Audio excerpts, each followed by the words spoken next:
Let's have a crossfire. All right. Do you want to take the first question? Sure. You talked about the past examples in your second contention, right? Yes. Guys, children, pay attention.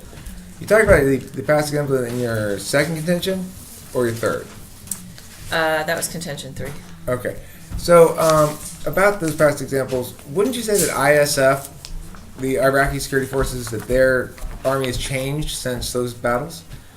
Not that significantly. If anything, I'd say they're less competent. Less competent. Yes. Well, who kicked out ISIL from Tikrit? It was primarily Shiite militias. So someone over there is good enough to kick him out, right? Yeah. So it's not ISF, but it's Shia militias. Well, I mean, they kicked them out of Tikrit only to lose the dam next to Tikrit, which controls the water supply to Tikrit, like a week later. So I wouldn't say it's created actual stability in that region. Do you have any questions? I do. I want to ask you about your cost-benefit analysis. Do you have a time frame for that? I mean, when are we supposed to stop and assess who has the greater costs or benefits? Well, I think we need to factor in time frame into the calculus for the impact of any given argument. So, and those are, in other words, the time frame issue is calculated independently by argument, not overall. But that's too tricky a question to ask. Okay, that question doesn't help us, right? If they don't understand it, they're not going to ask it. Okay.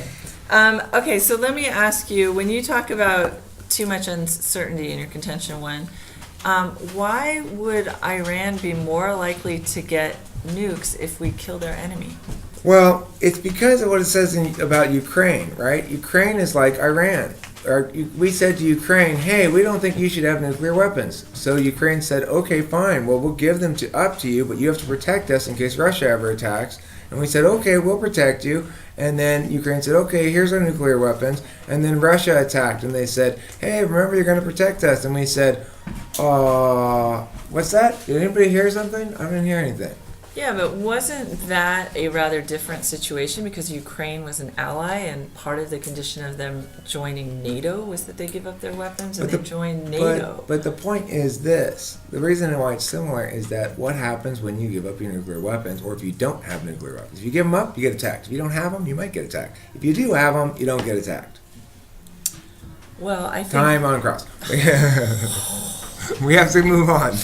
Not because it was good for me to stop there. Oh, yeah, right. We have to move on.